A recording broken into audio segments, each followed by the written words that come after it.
अंग्रेजी के सेंटेंसेस में मुख्तलिफ तरह के वर्ड्स इस्तेमाल होते हैं जो वर्ड्स मिलकर एक सेंटेंस बनाते हैं जिससे पूरा मतलब समझ में आता है। अब ये जो वर्ड्स हैं मुख्तलिफ तरह के, हर एक वर्ड एक अलग अलग मुख्तलिफ तरह का रोल प्ले करता है जुमले में।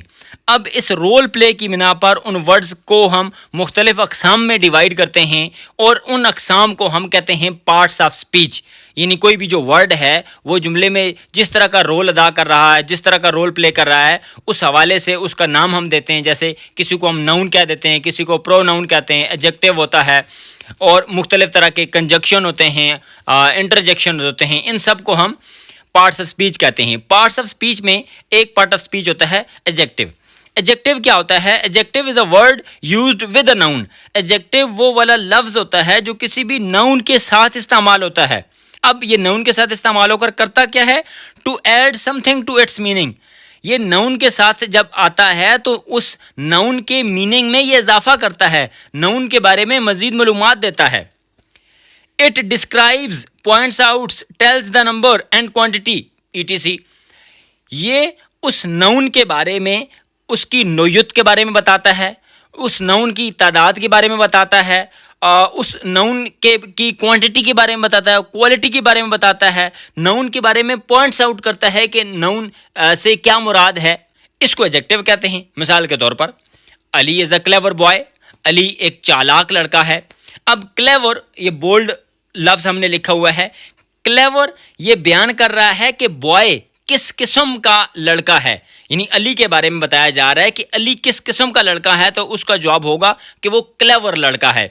तो ये चूंकि अली के बारे में इजाफी मालूमात दे रहा है, उसके मीनिंग में इजाफा कर रहा है, उसके बारे में डिस्क्रिप्शन बयान कर रहा है, तो ये क्लेवर एडजेक्टिव है। I don't like that girl. मैं उस लड़की को पसंद नहीं करता। अब दैट गर्ल, अब ये उस लड़की को पॉइंट आउट किया जा रहा है कि दैट गर्ल, वो वाली लड़की, उसको मैं पसंद नहीं करता। तो ये दैट चूंकि पॉइंट आउट कर रहा है इसलिए ये एडजेक्टिव है। He gave me 5 mangoes. उसने मुझे 5 आम दिए। अब ये मैंगोज की तादाद के बारे में बताया जा रहा है कि कितने मैंगोज थे, 5। तो ये 5 जो है ये तादाद के बारे में बता रहा है। मैंगोज जो यहाँ पर नाउन है तो इसलिए ये 5 एडजेक्टिव है।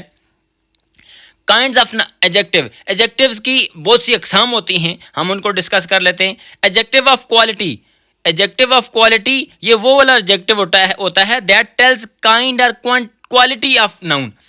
एडजेक्टिव ऑफ क्वालिटी जैसे नाम से जाहिर है कि ये नाउन की क्वालिटी के बारे में बताता है, नाउन की किस्म के बारे में बताता है कि ये किस किस्म का नाउन है। मिसाल के तौर पर Karachi is a large city. Karachi एक बड़ा शहर है। अब सिटी के बारे में बताया जा रहा है कि कराची किस किस्म का शहर है, कराची की नौयत क्या है, कराची का जो है वो किस्म कौन सी है, तो लार्ज सिटी है कराची, तो ये लार्ज एडजेक्टिव ऑफ क्वालिटी है। He is an honest man, वो एक दयानतदार शख्स है। अब उस आदमी के बारे में बताया जा रहा है कि वो किस किस्म का आदमी है, तो वो दयानतदार आदमी है, ऑनेस्ट मैन है। तो ये जो ऑनेस्ट है ये एडजेक्टिव ऑफ क्वालिटी है, उसकी क्वालिटीज़ को बयान किया जा रहा है। और भी एडजेक्टिव ऑफ क्वालिटीज़ हो सकते हैं जैसे स्मॉल, मिसाल के तौर पर स्मॉल हाउस हो सकता है, छोटा घर। फुलिश, फुलिश बेवकूफ़ हो सकता है। क्लेवर, अभी हमने बात की कि क्लेवर से मुराद है चालाक। इंटेलिजेंट, कोई ज़हीन लड़का। Amjad is an intelligent boy, Amjad एक ज़हीन लड़का है। फाइन, फाइन का मतलब ये होता है अच्छा, उम्दा। और ये इसके अलावा भी बहुत से एडजेक्टिव ऑफ क्वालिटीज़ होते हैं। एक और किस्म है एडजेक्टिव ऑफ क्वांटिटी। क्वांटिटी यानी तादाद के बारे में बताता है। Adjective of quantity tells us about how much, कोई भी चीज़ कितनी है, यानी कितनी, उसकी क्वांटिटी कितनी है। यू हैव नो सेंस, आपको बिल्कुल कोई समझ नहीं है, आपको बिल्कुल कोई सेंस नहीं है। तो ये क्वांटिटी बता रहा है कि आपको बिल्कुल कोई किसी भी चीज़ की समझ नहीं है, यानी आपकी जो क्वांटिटी है वो ज़ीरो है। आई एट सम राइसेस, मैंने कुछ चावल खाए। अब चावलों के बारे में बताया जा रहा है कि आपने कितनी क्वांटिटी में चावल खाए, सम यानी कुछ, तो ये एडजेक्टिव ऑफ क्वांटिटी है। मजीद एडजेक्टिव ऑफ क्वांटिटीज़ कौन कौन से हो सकते हैं? सम है, much, little, enough, all, no, any, great, of, sufficient, whole etcetera. एक और काइंड ऑफ एडजेक्टिव होती है एडजेक्टिव ऑफ नंबर, यानी तादाद कितनी है किसी भी नाउन की। ये क्या करता है? टेल्स हाउ मैनी, कोई भी चीज़ की तादाद कितनी है। द हैंड हैज़ 5 फिंगर्स, हाथ में 5 उंगलियां होती हैं। अब ये फिंगर्स की तादाद के बारे में बताया जा रहा है कि हाथ में कितनी उंगलियां होती हैं, 5। ये एडजेक्टिव ऑफ नंबर है। ऑल स्टूडेंट पास, तमाम बच्चे पास हो गए। अब ऑल भी तादाद के बारे में बताया जा रहा है कि जितनी भी क्लास में या उस सेक्शन में बच्चे थे वो सारे के सारे पास हो गए, तो ये भी एडजेक्टिव ऑफ नंबर हो गया। और एडजेक्टिव ऑफ नंबर क्या क्या हो सकते हैं, फ्यू हो सकता है, कुछ, नो बिल्कुल नहीं यानी जीरो, मैनी कई, सम कुछ, मोस्ट बहुत से, सेवरल कई, first last 10 etcetera. Demonstrative adjective भी एक किस्म होती है। डेमोन्स्ट्रेटिव का मतलब क्या होता है कि ये एडजेक्टिव ऐसा होता है दैट पॉइंट्स आउट नाउन, ये नाउन की तरफ इशारा करता है कि नाउन कौन सा है, ये वाला है, वो वाला है। मिसाल के तौर पर दिस इज़ माई बुक, ये मेरी किताब है, यानी अब दिस इज़ माई बुक, ये वाली, ये जो मेरे पास है, ये वाली, ये डेमोन्स्ट्रेट कर रहा है, पॉइंट आउट कर रहा है कि ये अपनी तरफ इशारा कर रहा है कि दिस इज़ माई बुक, ये मेरी किताब है। दैट गर्ल इज़ प्रीटी, वो वाली लड़की खूबसूरत है। अब ये दूर की तरफ इशारा कर रहा है कि वो वाली लड़की खूबसूरत है। दिस करीब के लिए इशारा होता है और दैट दूर के लिए इशारा होता है। डेमोन्स्ट्रेटिव एडजेक्टिव में और कौन कौन से होते हैं, दिस, दैट, दोज दैट की जमा होती है और दीज दिस की जमा होती है। इसी तरह सच, ये भी डेमोन्स्ट्रेटिव एडजेक्टिव है। एक और एडजेक्टिव की किस्म है इंटरोगेटिव एडजेक्टिव, यानी ऐसा एडजेक्टिव के जो सवाल पूछने के लिए इस्तेमाल होता है। आस्क अ क्वेश्चन, ये एडजेक्टिव एक सवाल पूछता है। मिसाल के तौर पर whose own is this, whose book is this. Own की जगह यहां पर कोई भी हम नाउन लिख लेते हैं, ये ओन गलती से लिखा गया है। Whose book is this, whose pen is this, तो ये अब ये उस बुक या पेन के बारे में बताया जा रहा है कि इसका मालिक कौन है, हु, ये किसकी है। तो ये चूंकि सवाल पूछने के लिए इस्तेमाल हो रहा है इसलिए हुज इंटरोगेटिव एडजेक्टिव है।